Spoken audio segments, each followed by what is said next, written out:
अब बात करेंगे सीधे बजट सत्र की। जी हां, राज्यपाल हरिभाई बागड़े के अभिभाषण से विधानसभा के बजट सत्र की शुरुआत हुई है। राज्यपाल ने विधानसभा में 1 घंटे 21 मिनट तक अभिभाषण पढ़ा। राज्यपाल के अभिभाषण के बाद सदन में दिवंगत नेताओं को श्रद्धांजलि दी गई। राज्यपाल ने अभिभाषण पूरा करने से पहले कहा कि राज्य सरकार ने युवाओं, किसानों, महिलाओं सहित सभी वर्गों के उत्थान का जो संकल्प लिया है उसे सदन के सहयोग से जरूर पूरा किया जाएगा। राज्यपाल ने कहा, यमुना का पानी लाने के लिए डीपीआर अंतिम चरण में है। इंदिरा गांधी नहर के जीर्णोद्धार के लिए 2800 करोड़ रुपए खर्च किए गए हैं। इंदिरा गांधी नहर से जुड़ी सिंचाई परियोजना पर काम चल रहा है और इसके साथ ही 1 लाख नई भर्तियों का कैलेंडर जारी हो गया है। वहीं राज्यपाल के अभिभाषण के दरमियान सत्ता पक्ष और विपक्ष के बीच नोकझोंक भी देखने को मिली। बता दें कि कल सुबह 11 बजे तक के लिए विधानसभा की कार्रवाई को स्थगित किया गया है।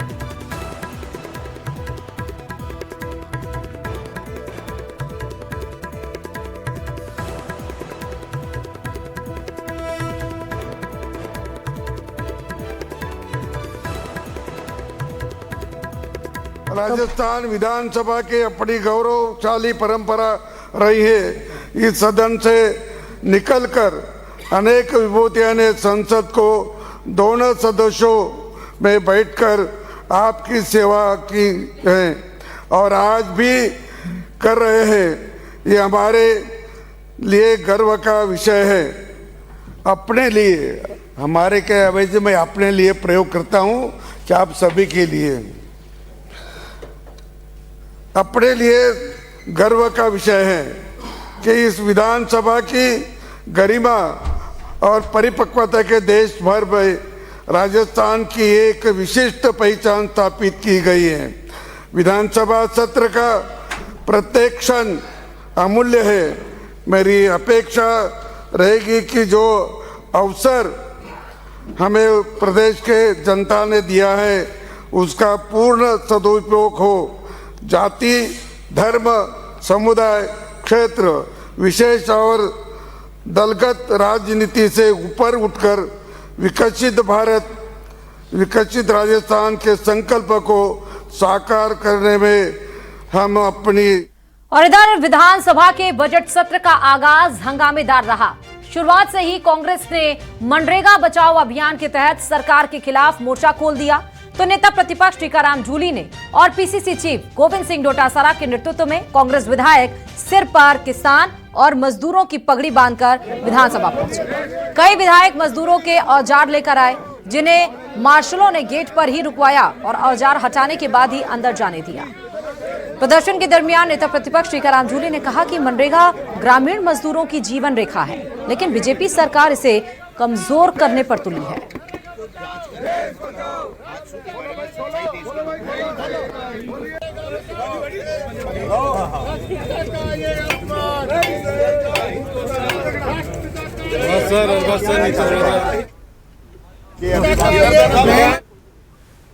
ये झूठ का पलिंदा है और जिसका वाचन महामहिम से इन लोगों ने आज यहाँ पे करवाया है। आप देखिए जो बातें इसके अंदर कही गई कहीं धरातल पे नहीं नजर आ रही थी।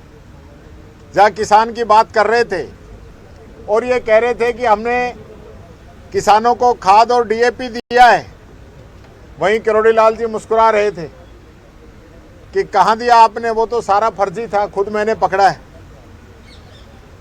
किसान को नहीं मिल पाया। ब्लैक में 800 रुपए में डीएपी उस तक पहुंचा है। समझता हूँ कि इन सब हादसों की बड़े लेवल पे जांच होनी चाहिए और इनकी सत्यता सामने आनी चाहिए कि किस तरीके के हादसे क्यों हुए। आज तक न विपिन रावत जी का आया है, न जो है वो विजय रूपाणी जी के विमान हादसे का कोई सच आया है। तो मैं प्रधानमंत्री जी से और गृह मंत्री जी से डिमांड करूँगा कि ये जो हादसे हो रहे हैं ये क्यों हो रहे हैं और इनकी रोकथाम कैसे होगी, इनमें सत्यता क्या है वो देश की जनता के सामने। पहले दिन विरोध रैली के रूप में आप जा रहे हैं मनरेगा को लेकर। मनरेगा तो राइट टू वर्क खत्म किया है तो निश्चित रूप से पूरे देश में आंदोलन है। महामहिम का अभिभाषण हुआ और अभिभाषण से पहले पूरी कांग्रेस पार्टी ने नरेगा के मुद्दे पे और जो पिछले सत्र में जिस तरह कैमरे से रिकॉर्डिंग की गई उस मुद्दे पे अपना विरोध प्रदर्शन किया। देश में और ख़ास तौर से राजस्थान में जिस तरह के हालात हैं और पूरे देश में नरेगा को ख़त्म किया जा रहा है। राजस्थान जो फाइनेंशियली एक तरीके से पिछले 2 सालों में बीमारू स्टेट की कैटेगरी में आ गई है,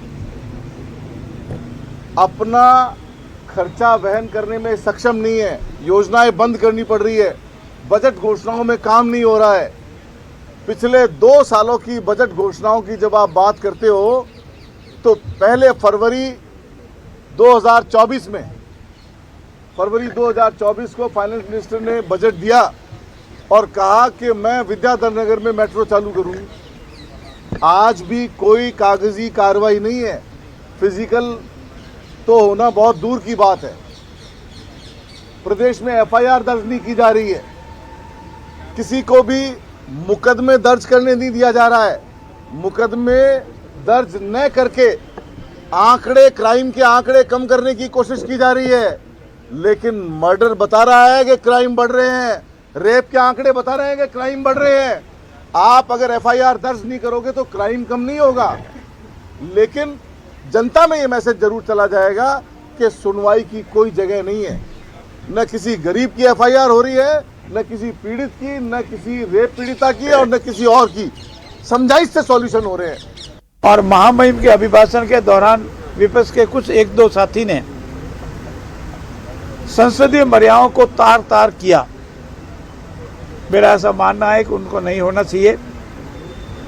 विधानसभा का ये सत्र विकास के मुद्दों पर, बजट पर, डिमांड्स पर लंबे समय तक वाद विवाद होगा, सुझाव होगा, आलोचना होगी।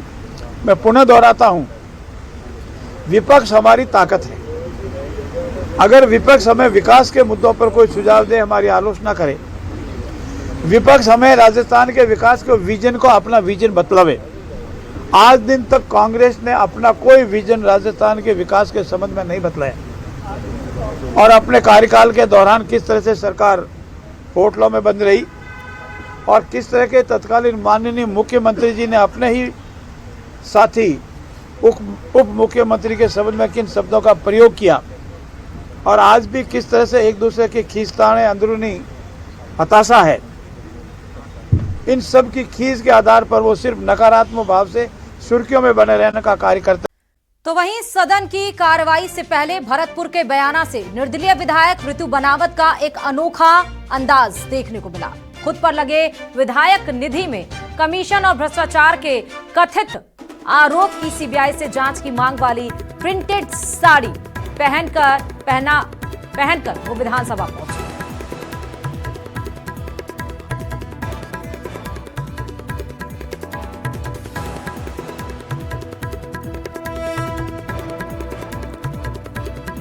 तो ऋतु बनावत को आपने देखा, आज बजट सत्र की शुरुआत हुई सुबह 11 बजे से।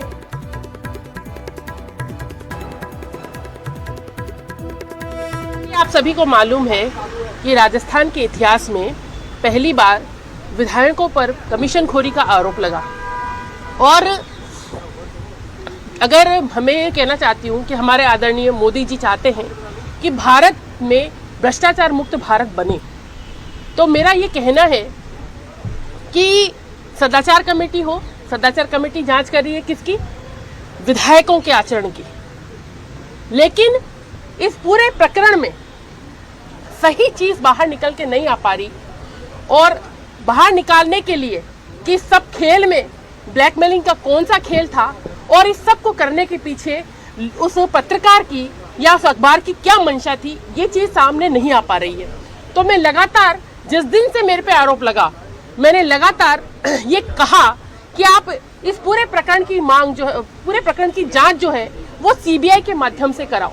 और अगर आप सीबीआई के माध्यम से भी नहीं कराना चाहते तो हमारे हाई कोर्ट के जो सिटिंग जजेस हैं उनकी द्वारा इसकी जांच होनी चाहिए, क्योंकि राजस्थान के इतिहास में ये पहली बार हुआ जिसके कारण से राजस्थान की समस्त जनता का अपने जनप्रतिनिधियों पर विश्वास डगमगाने लगा।